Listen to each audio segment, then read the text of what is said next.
Hello friends, in this video we are going to study what is a natural convection. In this video I have covered all the important points that are necessary to know for a chemical engineer related to the natural convection.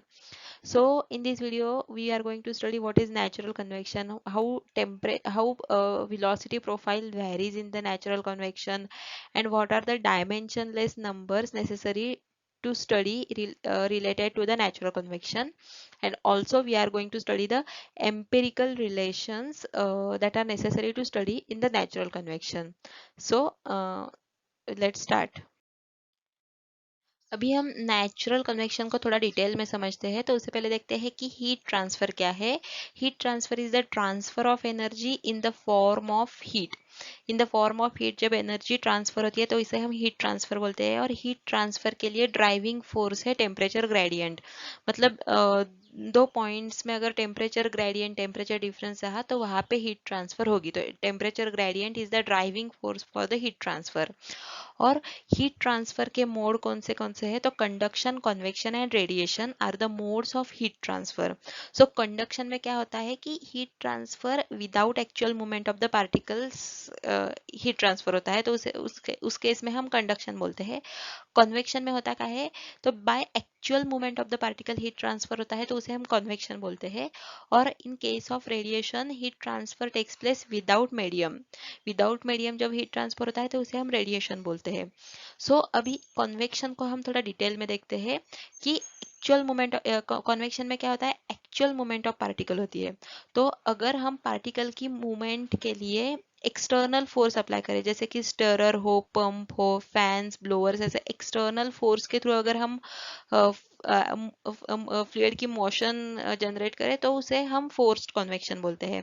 लेकिन अगर कोई external force apply नहीं किया है, बस source के through हम fluid को हीट दे रहे हैं, तो उस केस में क्या होगा कि उस फ्लूइड के इस लेयर का टेम्परेचर बढ़ेगा तो डेंसिटी पे इफेक्ट होगा, डेंसिटी कम होगी.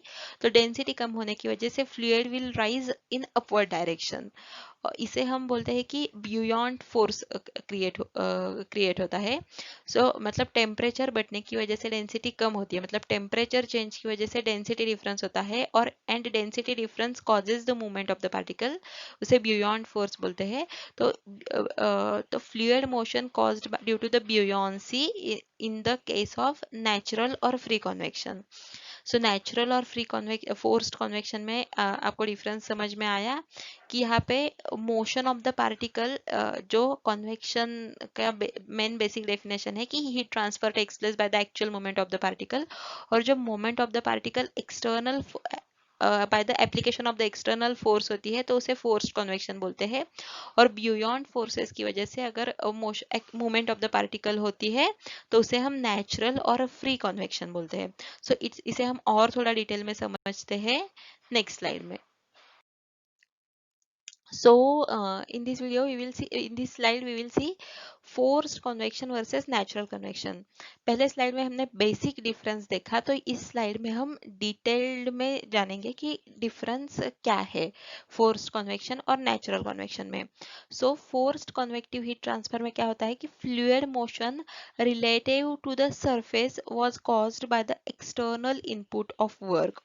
हमने लास्ट स्लाइड में देखा कि fluid motion relative to the surface के रिलेटिव में जो फ्लूइड की मोशन होती है वो एक्सटर्नल इनपुट ऑफ वर्क. मतलब लास्ट स्लाइड में हमने जो इमेज देखी उसमें देखा कि स्टरर की वजह से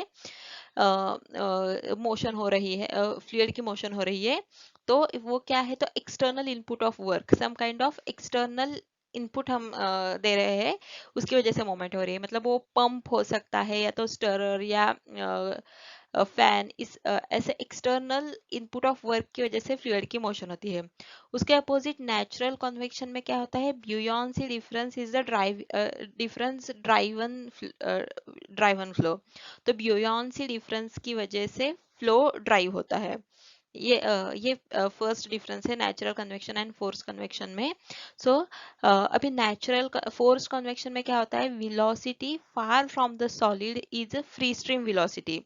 तो हमने ये डायग्राम देखी है flow over the flat horizontal plate के वीडियो में.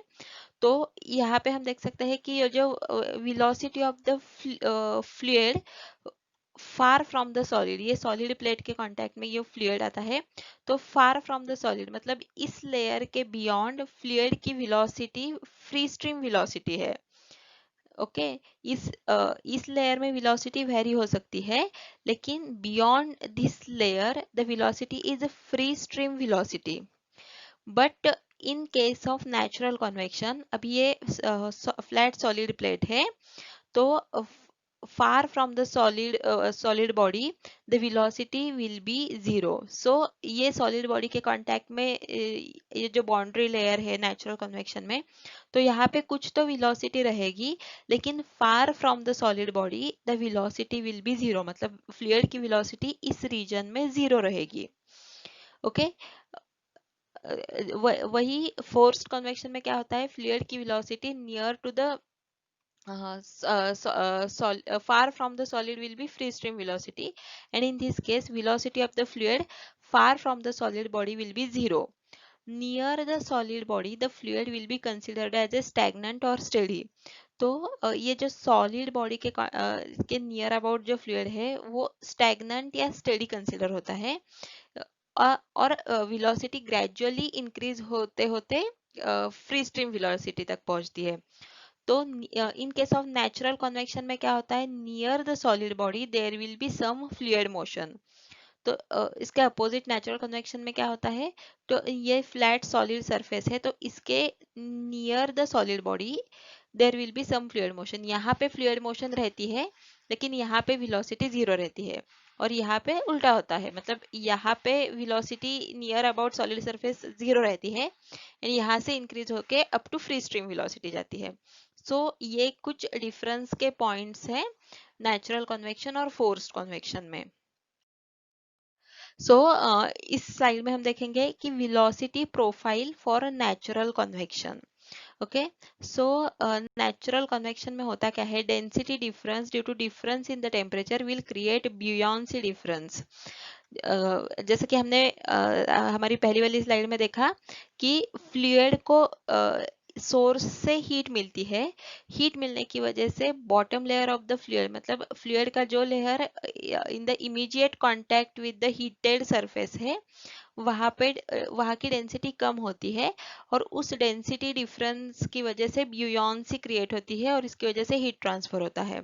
सो जब अभी सपोज ये फ्लैट सरफेस है और उसके कांटेक्ट में ये फ्लूइड है, तो कैसे होगा, अगर फ्लूइड का टेम्परेचर कम है और ये फ्लैट सरफेस का टेम्परेचर ज्यादा है, तो क्या होगा, जो ब्यूयॉन्सी क्रिएट होगी उसे हम पॉजिटिव ब्यूयॉन्सी बोलते हैं। मतलब इस केस में क्या होगा कि जब फ्लूइड सरफेस का टेम्परेचर ज्यादा है, फ्लूइड का टेम्परेचर कम है, तो यहाँ पे जो फ्लूइड है उसकी डेंसिटी कम हो जाएगी, उसका टेम्परेचर बढ़ेगा तो उसकी डेंसिटी कम हो जाएगी, तो वो अपवर्ड डायरेक्शन में मूव करेगा। ये एरो से हम देख सकते हैं कि वो फ्लूइड अपवर्ड डायरेक्शन में मूव हो रहा है, तो उसे हम बोलते हैं कि पॉजिटिव ब्यूयॉन्सी।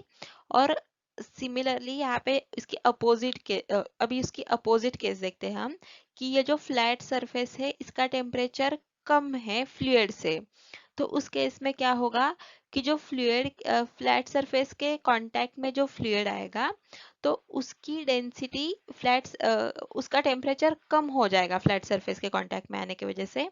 तो टेम्परेचर कम होगा तो क्या होगा, उसकी डेंसिटी बढ़ेगी, और उसकी डेंसिटी बढ़ेगी तो वो डाउनवर्ड डायरेक्शन में मूव करेगा, और वो डाउनवर्ड डायरेक्शन में मूव होने की वजह से जो फ्लूइड मोशन होगा उससे हीट ट्रांसफर होगा। लेकिन जब सरफेस का टेम्परेचर फ्लूइड के टेम्परेचर से कम होता है, तो उसे हम बोलेंगे कि इट विल क्रिएट निगेटिव ब्यूयॉन्सी। तो इस केस में क्या होगा, निगेटिव ब्यूयॉन्सी क्रिएट होगी, और इस केस में क्या होगा, तो पॉजिटिव ब्यूयॉन्सी क्रिएट होगी। तो अभी ये डायग्राम देख के हमें क्या समझता है कि यहाँ पे सरफेस का टेम्परेचर फ्लूइड के टेम्परेचर से ज्यादा है, इसलिए पॉजिटिव ब्यूयॉन्सी क्रिएट हो रही है, और डेंसिटी टेम्परेचर बढ़ने की वजह से फ्लूइड की डेंसिटी कम हो रही है, और वो अपवर्ड डायरेक्शन में मूव हो रहा है। सिमिलरली ये डायग्राम देख के हमें क्या समझता है, तो सरफेस का टेम्परेचर फ्लूइड के टेम्परेचर से कम है और डेंसिटी और सरफेस के कांटेक्ट में आने की वजह से फ्लूइड का टेम्परेचर भी कम हो रहा है इस लेयर में, और उसका टेम्परेचर कम होने की वजह से हो रहा है, इस वजह से इसकी डेंसिटी भी कम हो रही है, सॉरी डेंसिटी बढ़ रही है, और डेंसिटी बढ़ने की वजह से वो डाउनवर्ड डायरेक्शन में मूव हो रहा है। तो इसे हम बोलेंगे कि पॉजिटिव ब्यूयांसी, और इसे हम बोलेंगे कि निगेटिव ब्यूयांसी क्रिएट हो रही है। Okay, clear till this point? We will move to the next slide. अभी इस स्लाइड में हम देखेंगे कि बाउंड्री लेयर फॉर्मेशन कैसा होता है नेचुरल कन्वेक्शन में। तो फोर्स्ड कन्वेक्शन में तो कैसा हो रहा था ये हमने देखा, अभी नेचुरल कन्वेक्शन में कैसे होता है ये देखते हैं। सो इस डायग्राम में हम क्या देख सकते हैं कि ये सरफेस है, ये वर्टिकल सरफेस है, इसका टेम्परेचर ज़्यादा है, उसके कांटेक्ट में ये फ्लूइड है, उसका टेम्परेचर कंपैरेटिवली कम है। ओके, सो ऐसे केस में क्या होगा कि ये बाउंड्री लेयर फॉर्म हो जाएगा। तो अभी क्या क्या कंडीशंस है हम देखते हैं कि at the wall velocity is 0, तो फ्लूइड की velocity at this point will be 0 because of the no slip condition, because ये सरफेस स्टेबल है, स्टेडी है, स्टैग्नेंट है, इसलिए फ्लूइड की velocity in the contact with the surface will be 0. Velocity increases to maximum and then falls to 0 at the end of boundary layer. So अभी क्या होगा, ये सरफेस, हॉट सरफेस के कांटेक्ट में फ्लूइड आने की वजह से उसकी डेंसिटी, उसका टेम्परेचर बढ़ेगा, फ्लूइड का टेम्परेचर बढ़ेगा, फ्लूइड का टेम्परेचर बढ़ने की वजह से क्या होगा, उसकी डेंसिटी कम हो जाएगी और वो फ्लूइड अपवर्ड डायरेक्शन में मूव करेगा। अब ये फ्लूइड अपवर्ड डायरेक्शन में मूव हो रहा है, तो उसकी वेलोसिटी इनिशियली तो 0 रहेगी नो स्लिप कंडीशन की वजह से, फिर वो ग्रेजुअली इंक्रीज हो जाएगी और इस पॉइंट तक आने तक वो इंक्रीज होगी और उसके बाद फिर से डिक्रीज हो जाएगी। तो अभी हमने लास्ट स्लाइड में देखा कि कैसे होता है कि जब नेचुरल कन्वेक्शन होता है तो इन द बाउंड्री लेयर, इस रीजन में फ्लूइड की कुछ तो मोशन रहती है, लेकिन beyond the boundary layer, that is distance far from the solid surface, the velocity of the fluid is 0, क्योंकि यहाँ पे दूसरा कोई वर्क का इनपुट नहीं है, इसलिए फ्लूइड की वेलोसिटी प्लेट्स, जैसे जैसे प्लेट से distance far from the plate, fluid की वेलोसिटी 0 रहेगी, क्योंकि एक्सटर्नल कोई प्रेशर ग्रेडियंट क्रिएट करने वाला सोर्स नहीं है। जो या इस रीजन में जो कोई भी मोशन हो रही है वो टेम्परेचर डिफरेंस की वजह से, जो डेंसिटी डिफरेंस हो रहा है, मतलब ब्यूयॉन्सी क्रिएट होने की वजह से हो रही है। तो इस पॉइंट में तो वेलोसिटी 0 रहने वाली है, ये तो फिक्स है। इस पॉइंट में वेलोसिटी 0 है क्योंकि नो स्लिप कंडीशन है, और in between these two points the velocity will increase at certain point, and so हम इसका velocity profile निकालेंगे तो ये ऐसे रहेगा। At some distance from the leading edge, initially क्या होगा, अभी ये जो बाउंड्री लेयर हम लोग स्टडी कर रहे हैं नेचुरल कन्वेक्शन का, सो उस बाउंड्री लेयर में क्या होगा कि इनिशियली यहाँ पे अप्रोक्सीमेटली इस रीजन में लैमिनार फ्लो रहेगा, मतलब flow of the fluid will be straight line flow, so initially there will be laminar flow. So similar, जैसे कि हमने देखा फोर्स्ड कन्वेक्शन में बाउंड्री लेयर में जैसे 3 रीजन्स दिखते थे, laminar region, transition region and turbulent region, similarly natural convection में भी हमें 3 रीजन्स दिखते हैं। सो इनिशियली यहाँ पे फ्लो स्ट्रेट लाइन रहेगा, तो यहाँ पे हम बोल सकते हैं कि लैमिनार रीजन है। यहाँ पे partially curls are about to form in this region, so इस रीजन में हम बोल सकते हैं कि ये ट्रांजिशन रीजन है, और यहाँ पे टोटल कर्ल्स दिखेंगे हमें, तो उसे हम बोल सकते हैं कि ये टर्बुलेंट रीजन है। सो हम बोल सकते हैं कि at some distance from the leading edge of the plate, ये जो प्लेट का लीडिंग एज, प्लेट की लीडिंग एज है, तो वहां से at certain distance the eddies are about to form, लेकिन the formation of the turbulent eddies will depend upon, जो एडीज का फॉर्मेशन है it will depend upon the fluid properties, वो फ्लूइड प्रॉपर्टीज पे डिपेंड है, and temperature difference between the plate and the fluid उस पर depend है। जो एडीज यहाँ पे फॉर्म हो गए तो वो फॉर्मेशन ऑफ एडीज कौन सी चीज़ों पे डिपेंड है, तो वो फ्लूइड की प्रॉपर्टी पे डिपेंड रहता है और टेम्परेचर डिफरेंस मतलब फ्लूइड का टेम्परेचर एंड प्लेट के टेम्परेचर में जो डिफरेंस है उस पर डिपेंड रहता है। तो यहाँ पे फ्लूइड का टेम्परेचर है टीएस एंड बल्क सरफेस का टेम्परेचर है टीएस एंड जो बल्क फ्लूइड है उसका टेम्परेचर है टीबी। तो इसके टेम्परेचर डिफरेंस पे डिपेंड रहता है formation of eddies in the turbulent region. Okay, so आप in the natural flow convection आप बाउंड्री लेयर उसका समझ गए।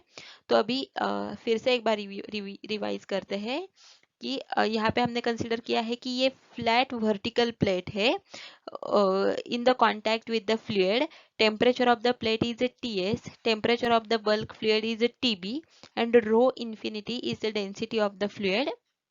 सो क्या होता है कि अगर प्लेट का टेम्परेचर फ्लूइड के टेम्परेचर से ज़्यादा है तो फ्लूइड का टेम्परेचर भी ग्रेजुअली बढ़ेगा हीट ट्रांसफर की वजह से।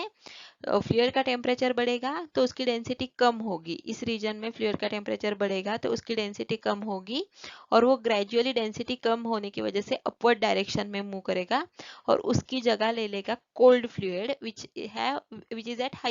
Have higher density. और इस मूवमेंट की वजह से heat transfer will takes place throughout the system. लेकिन नेचुरल कन्वेक्शन में कैसा होता है कि इस पॉइंट में तो नो स्लीप कंडीशन की वजह से मतलब प्लेट स्टैग्नेंट होने की वजह से वेलोसिटी जीरो रहेगी। और नेचुरल कन्वेक्शन में कैसा कैसा होता है कि at a distance far from the solid surface the velocity is zero, velocity zero रहती है क्योंकि क्योंकि वेलोसिटी के लिए कोई फ्लूइड की वेलोसिटी के लिए कोई और ड्राइविंग फोर्स नहीं है, इसलिए वेलोसिटी यहाँ पे जीरो रहेगी। लेकिन यहाँ पे velocity of the fluid will increase because of the buoyancy created or we can say because of the difference in the temperature and temperature difference की वजह से जो डेंसिटी डिफरेंस क्रिएट हुआ है मतलब ब्यूयॉन्सी की वजह से इस रीजन में वेलोसिटी बढ़ेगी। अगर हम यहाँ पे वेलोसिटी प्रोफाइल ड्रॉ करेंगे तो ऐसा दिखेगा। ओके, तो वेलोसिटी प्रोफाइल भी हमें क्लियर है नेचुरल कन्वेक्शन में। और ये नेचुरल कन्वेक्शन का जो बाउंड्री लेयर है इसमें भी initially initially from the leading edge of the plate यहाँ पे स्ट्रेट लाइन फ्लो रहेगा तो उसे हम बोल सकते हैं कि लैमिनार रीजन है। Beyond certain point the eddies are about to start, उसे हम बोलेंगे कि transition region. And beyond that point there are total eddies in this flow, so उसे हम बोलेंगे कि टर्बुलेंट रीजन। और formation of the turbulent eddies it will depend upon the fluid property, fluid की प्रॉपर्टी पे डिपेंड है formation of turbulent eddies and temperature difference between the surface and the bulk of the fluid उस पर depend है formation of eddies. So boundary layer of the natural convection अभी आपको समझ गया है। So we will move to the next slide. So this slide is about introduction to the Grashof number. अभी हम केसेस देखते हैं कि अगर ऐसी केस है कि जहाँ पे परफेक्ट नेचुरल कन्वेक्शन है and absence of heat dissipation है तो Nusselt number will be function of Prandtl number and Grashof number. और अगर ऐसी केस है कि जहाँ पे फोर्स्ड कन्वेक्शन है and absence of heat dissipation है तो in that case Nusselt number will be function of Prandtl number and Reynolds number. मतलब एब्सेंस ऑफ हीट डिसिपेशन की कंडीशन तो दोनों केसेस में सेम ही है, लेकिन इस कंडीशन में और इस केस में और इस केस में क्या डिफरेंस है, तो यहाँ पे परफेक्ट नेचुरल कन्वेक्शन है और यहाँ पे फोर्स्ड कन्वेक्शन है। तो नसेल्ट नंबर का फॉर्मूला दोनों केस में चेंज हो जाता है, परफेक्ट नेचुरल कन्वेक्शन के केस में और एंड फोर्स्ड कन्वेक्शन के केस में। क्या चेंज हो जाता है, तो यहाँ पे रेनॉल्ड्स नंबर एब्सेंट है और यहाँ पे ग्राशॉफ नंबर एब्सेंट है।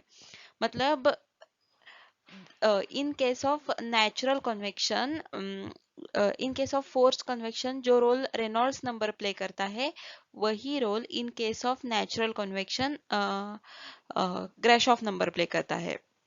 ओके, सो ग्राशॉफ नंबर क्या है?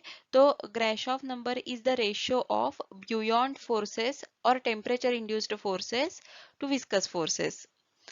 और मतलब in case of natural convection अगर हमें एवरेज फिल्म टेम्परेचर निकालना है तो उसके लिए फॉर्मूला है Ts plus Tb divided by 2, मतलब temperature of the surface plus bulk temperature divided by 2। ये फॉर्मूला यूज करके हम एवरेज फिल्म टेम्परेचर निकाल सकते हैं। तो ग्राशॉफ नंबर का आपको सिग्निफिकेंस समझ में आया कि जो रोल फोर्स्ड कन्वेक्शन में रेनॉल्ड्स नंबर प्ले करता है वही रोल नेचुरल कन्वेक्शन में नेचुरल कन्वेक्शन में ग्राशॉफ नंबर प्ले करता है। सो ग्राशॉफ नंबर का ये फॉर्मूला है और उसका इक्वेशन ये है कि G R is equal to G beta T S minus T B into L cube divided by V square, where G is acceleration due to gravity, beta is the coefficient of volume expansion, Ts is the temperature of the surface, Tb is the bulk temperature, L cube is the characteristic length and V is the momentum diffusivity, or we can say kinematic viscosity. Okay, so this is a formula for Grashof number and this is equation for Grashof number. So we will see significance of Grashof number in next slide. So in this video, we are going to study the significance of Grashof number. Grashof number का formula तो हमने last slide में देखा कि it is ratio of buoyant forces और temperature induced forces to the viscous forces. अभी कोई भी कन्वेक्शन रहेगा तो उस केस में Nusselt number is the function of Reynolds number, Prandtl number and Grashof number. कोई भी कन्वेक्शन के केस में नसेल्ट नंबर ये 3 डायमेंशनलेस नंबर्स का फंक्शन रहता है। तो अगर रेशो ऑफ ग्रैशॉफ इस वीडियो में हमें इस स्लाइड में हमें ग्रैशॉफ नंबर का सिग्निफिकेंस देखना है। तो ratio of Grashof number to the square of Reynold number, ये रेशो अगर इक्विवेलेंट टू 0 रहेगा तो हम कंसीडर कर सकते हैं कि उस कन्वेक्शन के केस में natural convection and forced convection are equally important. Convection की एक केस है जहां पे ये रेशियो इक्विवेलेंट टू 1 आ रहा है, तो उस केस में हम बोल सकते हैं कि free convection and forced convection are equally important, और उस केस में हम नसेल्ट नंबर का ये फॉर्मूला यूज कर सकते हैं कि Nusselt number is a function of Reynolds number, Prandtl number and Grashof number. अगर कोई कन्वेक्शन की केस ऐसी है जिसमें ये ratio Grashof number to the square of Reynold number ये ratio to much less than 1 है, तो उस केस में हम बोल सकते हैं कि free convection can be neglected, मतलब वहां पे हम प्योरली फोर्स कन्वेक्शन कंसीडर कर सकते हैं। और उस केस में हम नसेल्ट नंबर का ये फॉर्मूला यूज करेंगे कि Nusselt number is a function of Reynolds number and Prandtl number, और इसके रिलेटेड जो एम्पिरिकल रिलेशंस है वो हमने नसेल्ट नंबर का जो वीडियो बनाया है फोर्स्ड कन्वेक्शन में, तो उसमें हमने इससे रिलेटेड सारे एम्पिरिकल रिलेशंस देखे हैं। तो अगर ऐसी केस है कि जहां पे ratio of Grashof number to the square of Reynold number ये ratio to much greater than 1 है, तो उस केस में हम बोल सकते हैं कि फोर्स्ड कन्वेक्शन निग्लेक्ट कर सकते हैं और टोटली फ्री कन्वेक्शन कंसीडर कर सकते हैं। तो उस केस में हम बोल सकते हैं कि Nusselt number is a function of Prandtl number and Grashof number only, and Reynolds number can be neglected, और वहां पे हम फ्री कन्वेक्शन कंसीडर करके ये इक्वेशन ये नसेल्ट नंबर का फॉर्मूला कंसीडर कर सकते हैं। और इससे रिलेटेड जो एम्पिरिकल रिलेशंस है वो हम इसी वीडियो में आगे जाके स्टडी करने वाले हैं। ओके, तो ग्रैशॉफ नंबर का सिग्निफिकेंस आपको समझ में आया कि Grashof number to Reynolds number ratio, Grashof number to square of Reynolds number, ये रेशो की वैल्यू कैलकुलेट करके हम लोग वेदर उस कन्वेक्शन के केस में free convection and force convection are equally important है, या टोटली फोर्स कन्वेक्शन है, या टोटली फ्री कन्वेक्शन है, ये हम इस रेशो से पता कर सकते हैं। ओके, तो सो इनके अभी यहाँ पे हम नसेल्ट नंबर यहाँ पे हम नेचुरल कन्वेक्शन स्टडी कर रहे हैं, तो नेचुरल कन्वेक्शन के केस में नसेल्ट नंबर फाइंड आउट करने के लिए देर आर मल्टीपल रिलेशंस, इस टाइप के मल्टीपल रिलेशंस है। तो ये एक रिलेशन इस स्लाइड में हमने दिखाया है कि Nusselt number is equal to average Nusselt number is equal to average heat transfer coefficient L upon K is equal to 4/3 GR L divided by 4 raised to 1 by 4 into GPR, where GPR is a function of Prandtl number. So ये एक correlation है to find out the Nusselt number in case of natural convection, and it is in terms of Grashof number and Prandtl number. Okay. So this slide is about introduction to the Rayleigh number. So last slide में हमने देखा कि in case of natural convection Nusselt number find out करने के लिए various empirical relations and various correlations and equations है। तो उसमें से एक equation ये है कि Nusselt number is equal to RA raised to 1 by 4 into PR divided by 0.952 plus PR raised to 1 by 4। ये एक रिलेशन है to calculate Nusselt number in case of natural convection. तो ये है in terms of Rayleigh number and Prandtl number. तो ये Rayleigh number क्या है? तो Rayleigh number is nothing but Grashof numbers number x times Prandtl number. So Grashof number x time Prandtl number is nothing but the Rayleigh number. तो अभी हम देखते हैं कि Rayleigh number का significance क्या है।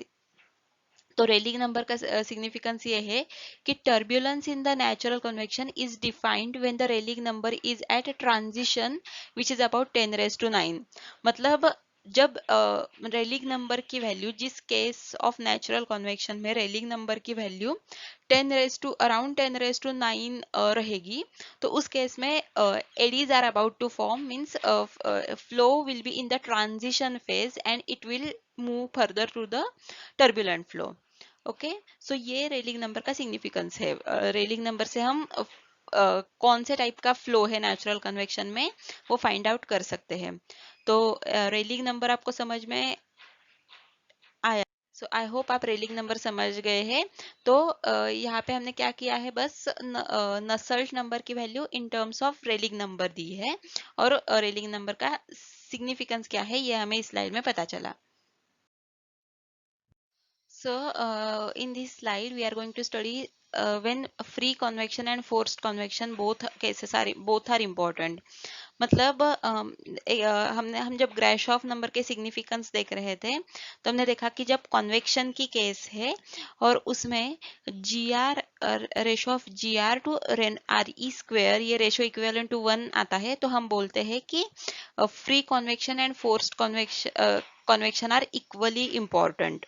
ओके, तो जब जब कन्वेक्शन के कोई भी केस में जब फोर्स्ड कन्वेक्शन डोमिनेटिंग रहता है एंड फ्री कन्वेक्शन निग्लेक्ट कर सकते हैं, तो Nusselt number and through Nusselt number heat transfer coefficient कैसे फाइंड आउट करना है वो हमने देखा।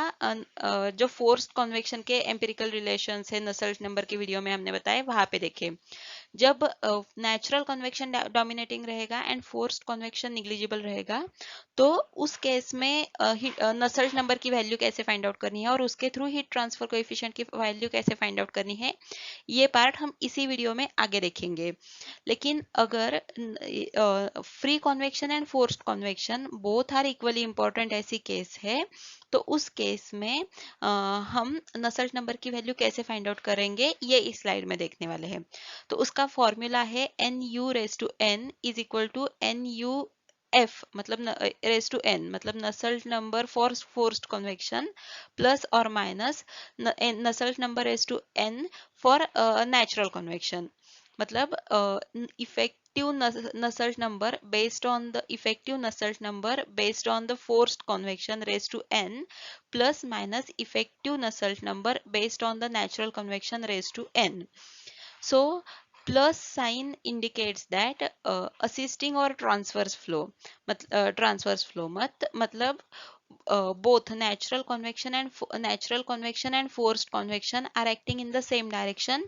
उस केस में हम ये दोनों की एडिशन कर सकते हैं। मतलब जब free convection and forced convection equally important रहेंगे तो उस कंडीशन में फोर्स्ड कन्वेक्शन का natural number plus forced convection का Nusselt number plus natural convection का नसेल्ट नंबर, उसकी अल्जेब्रिक सम से हम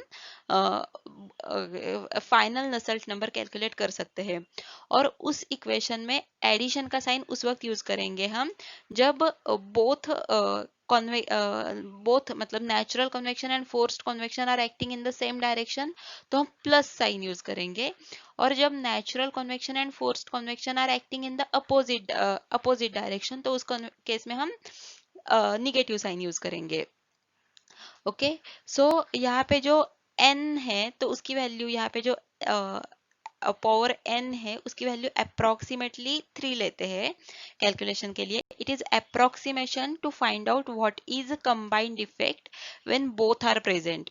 जब दोनों natural and forced convection present रहते हैं तो उसका कंबाइन इफेक्ट कन्वेक्शन पे क्या होता है ये फाइंड आउट करने के लिए ये अप्रोक्सीमेट वैल्यू चूज की है। ओके, सो अब हम एम्पिरिकल रिलेशंस देखेंगे कन्वेक्शन के लिए। सो एम्पिरिकल रिलेशन में डिफरेंट कंडीशंस कंसीडर की है। तो कौन सी कंडीशंस की है कंसीडर की है? Natural convection around flat vertical plate, natural convection around horizontal cylinder, natural convection around horizontal flat surface and natural convection around sphere देखेंगे। सो अभी natural convection around flat vertical surface. So Churchill and Chu ये scientist ने correlations to find out average heat transfer coefficient in natural convection for different ranges of रेलिंग number. रेलिंग number के different ranges में heat transfer coefficient find out करने के लिए Churchill and Chu ये दो जो साइंटिस्ट है उन लोगों ने ये इक्वेशन फाइंड आउट किया है। तो ये इक्वेशन कौन से केस में हम यूज कर सकते हैं कि जब रेलिंग नंबर की वैल्यू लेस देन 10⁻⁹ होगी तो उस केस में हम ये इक्वेशन यूज कर सकते हैं। और सिमिलरली नसेल्ट नंबर का ये इक्वेशन हम लोग यूज कर सकते हैं heat transfer coefficient find out करने के लिए जब रेलिंग नंबर की वैल्यू इन दिस रीजन रहेगी, तो हम ये इक्वेशन यूज कर सकते हैं। सो ये इक्वेशंस अप्लाई करने के लिए कंडीशंस कौन सी है? It is applicable to the inclined surface, vertical surface के लिए भी एप्लीकेबल है, इंक्लाइंड सरफेस के लिए भी एप्लीकेबल है। Applicable to the vertical cylinder if the boundary layer thickness is quite small compare to the diameter of the cylinder. अगर boundary layer thickness quite small रहेगी compare to the diameter of the cylinder, diameter of the cylinder के compare में boundary layer thickness अगर quite small रहेगी तो equation use कर सकते हैं। तो और D/L ratio is greater than और इक्वल टू 35/GRL⁴ ऐसे केस में ये इक्वेशन यूज कर सकते हैं। मोस्टली एग्जाम में ये कंसीडर नहीं होता है कि आप ये इक्वेशंस रट लो। मोस्टली वो इक्वेशंस देते हैं, बस आपको पता होना चाहिए कि कौन सा इक्वेशन कौन से कंडीशन में यूज करना है, मतलब और इक्वेशन के एप्लीकेशन के लिए कंडीशंस क्या है। ओके, सो जब flow around flat vertical surface रहेगा या फिर इंक्लाइंड सरफेस रहेगा तो इन कंडीशंस में आप ये इक्वेशंस यूज कर सकते हैं। सिमिलरली जब natural convection around horizontal cylinder रहेगा तो हम ये नसल मतलब heat transfer coefficient find out करने के लिए, Nusselt number through heat transfer coefficient find out करने के लिए हम ये फॉर्मूला यूज करते हैं। सिमिलरली अब जब natural convection around horizontal flat surface रहेगा तो उसमें ये डिफरेंट कंडीशंस है, मतलब हीटेड प्लेट फेसिंग अप और हीटेड प्लेट फेसिंग डाउन, ये दो कंडीशंस है। तो उसके लिए हीटेड प्लेट फेसिंग अप ऐसी केस रहेगी तो in terms Nusselt number find out करने के लिए इन टर्म्स ऑफ रेलिंग नंबर ये फॉर्मूला है। सो वो अप्लाई करने के लिए रेलिंग नंबर इस रेंज में होना चाहिए। और हीटेड प्लेट फेसिंग अप उसी केस में अगर रेलिंग नंबर की वैल्यू इस रेंज में है तो हम ये formula use in terms of रेलिंग नंबर नसेल्ट नंबर का ये फॉर्मूला यूज कर सकते हैं। वही हीटेड प्लेट जब फेसिंग डाउन ये केस रहेगी तो नसेल्ट नंबर का ये फॉर्मूला हम यूज करेंगे, और उसके लिए उसके एप्लीकेशन के लिए ये कंडीशंस है। अभी एल सी यहाँ पे क्या है, तो plate area upon plate perimeter, L C is the plate area, इसका फॉर्मूला है plate area upon plate perimeter. So अभी नेक्स्ट है कि natural convection around spheres. Around sphere जब नेचुरल कन्वेक्शन रहेगा तो हम ये फॉर्मूला यूज कर सकते हैं, लेकिन उसके लिए प्रैंड ये फॉर्मूला इन टर्म्स ऑफ रेलिंग नंबर एंड प्रांड्टल नंबर है। जब रेलिंग नंबर की वैल्यू लेस देन और इक्वल टू 10⁻11 रहेगी और प्रांड्टल नंबर की वैल्यू ग्रेटर देन और इक्वल टू 0.7 रहेगी, तो हम ये फॉर्मूला यूज कर सकते हैं for natural convection around sphere उस केस में।